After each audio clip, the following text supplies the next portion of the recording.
నేడు రాష్ట్ర వ్యాప్తంగా విద్యార్థి సంఘాలు నిరసనకు పిలుపునిచ్చాయి. విద్యార్థులు ఎదుర్కొంటున్నటువంటి సమస్యల మీద కూడా వెంటనే రాష్ట్ర ప్రభుత్వం స్పందించి సమస్యలన్నీ కూడా తీర్చాలనేసి కూడా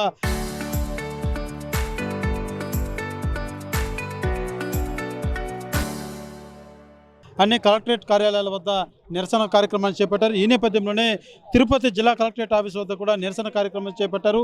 ఈ నేపథ్యంలో కొంత ఉద్రిక్త పరిస్థితి కూడా చోటు చేసుకుందని చెప్పారు. ప్రస్తుతం మనతో పాటు విద్యార్థి సంఘ నేతలు ఉన్నారు, వాళ్ళతో మాట్లాడించేటువంటి ప్రయత్నం చేద్దాం. చెప్పండి, ప్రధానంగా మీ డిమాండ్ ఏంటి?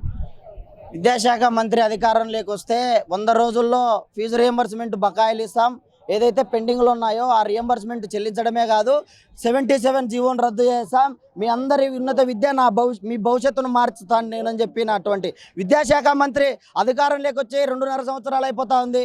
ఈ రాష్ట్రంలో ఏ విద్యార్థి దగ్గరికి రావడం లేదు, ఏ యూనివర్సిటీకి రావడం లేదు, ఏ విద్యార్థి సమస్యలు పరిష్కరించడం లేదు. ప్రతి 6 మాసాలకు ఒకసారి విద్యార్థులు మరణిస్తూ ఉన్నారు. కానీ ఈ విద్యాశాఖ మంత్రికి పట్టడం లేదు, రియంబర్స్మెంట్ రాదు.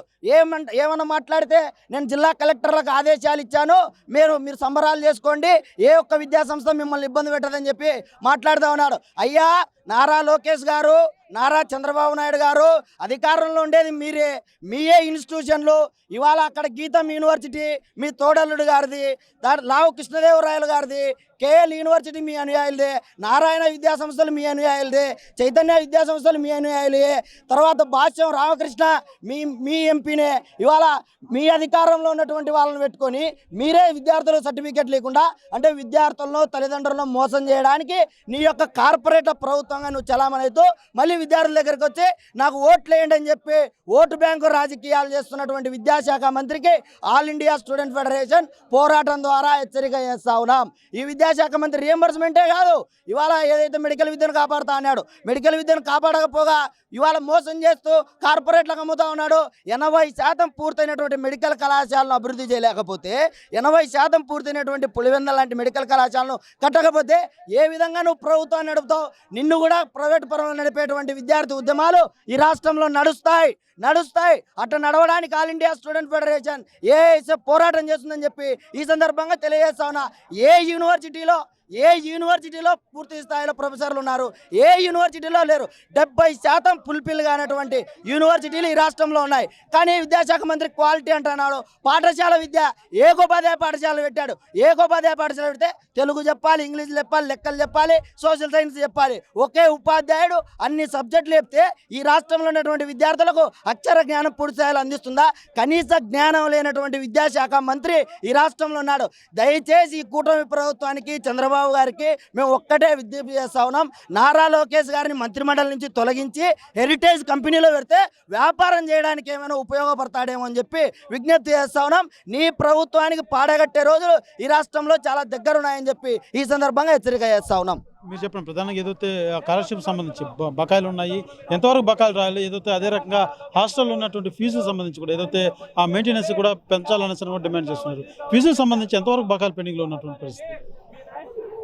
దాదాపు రాష్ట్ర వ్యాప్తంగా డిగ్రీ చదువుకున్న విద్యార్థులు, పీజీ చదువుకున్న విద్యార్థులు, బీటెక్ చదువుకున్న విద్యార్థులు ఈరోజు దాదాపు 6,400 కోట్ల రూపాయలు ఫీజు రియంబర్స్మెంట్ బకాయిలుంటే కేవలం 2,000 కోట్ల రూపాయలు, 3,000 కోట్ల రూపాయలు మాత్రమే విడుదల చేస్తున్నాడు. కానీ పూర్తి స్థాయిలో కూడా ఎక్కడ కూడా ఫీజు రియంబర్స్మెంట్ అనేది రిలీజ్ చేయలేదు. లాస్ట్ గవర్నమెంట్లో ఆ గవర్నమెంట్ విద్యార్థుల్ని మోసం చేసింది. మా గవర్నమెంట్ రాగానే మేము విద్యార్థులకి అండగా ఉంటామని చెప్పి మాయ మాట చెప్పిన నారా లోకేష్ 100 రోజుల్లోనే ఫీజు రియంబర్స్మెంట్ రిలీజ్ చేస్తామని చెప్పావు. ఎక్కడ రిలీజ్ చేస్తున్నావు? ఈరోజు ఎంతోమంది విద్యార్థులు డిగ్రీ పూర్తి చేసుకుని, ఇంటర్ పూర్తి చేసుకుని, బీటెక్ పూర్తి చేసుకుని పెద్ద పెద్ద ఉద్యోగాలు పోవాలనేసి వెయిట్ చేసినా కూడా వాళ్ళ సర్టిఫికెట్లే ఇవ్వలేని పరిస్థితి ఈరోజు ఉన్నది. కేవలం నారా లోకేష్ గారు వాళ్ళ క్యాబినెట్ అంటే మంత్రివర్గానే ఉన్నాడు.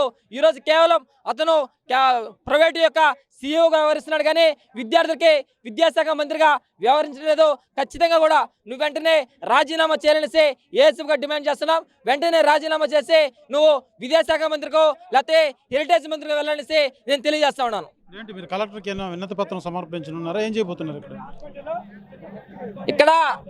అందరూ కలెక్టర్ గారికి వినతి పత్రం ఇవ్వాలని చూస్తుంటే ఇక్కడ పోలీస్ యంత్రం కూడా అడ్డుకుంటా ఉన్నది. మేము ఎందుకు అడ్డుకుంటా ఉన్నది? మేము మా హక్కులు అడగడానికి వచ్చాం. విద్యార్థులకి ఏవైతే ఉన్నాయో ఆ హక్కులు అడగడానికి మేము వచ్చాం. ఖచ్చితంగా కూడా లోపలికి వెళ్తాం. లోపలికి వెళ్ళి కలెక్టర్ గారికి వినతి పత్రం ఇస్తాం. ఇదే విధంగా కూడా పోలీస్ యంత్రంగా అడ్డుకోవాలని చూస్తే పెద్ద ఎత్తున కూడా ఆందోళన కార్యక్రమాలు కూడా శ్రీకారం చుడతామని తెలియజేస్తా ఉన్నాను. ఏదైతే ప్రధానంగా గతంలో ఎన్నికల్లో ఇచ్చినటువంటి హామీలు ఒకటి కూడా విద్యార్థులకు నెరవేర్చలేదంటూ కూడా ఏఎస్ఎఫ్ సంబంధించినటువంటి నేతలంతా కూడా నిరసన కార్యక్రమాన్ని చేపట్టారు. ఈ నేపథ్యంలోనే కలెక్టర్ ఆఫీస్ వద్దకు పెద్ద ఎత్తున కూడా విద్యార్థి సంఘాల నేతలంతా కూడా చేరుకున్నటువంటి పరిస్థితి ఉంది.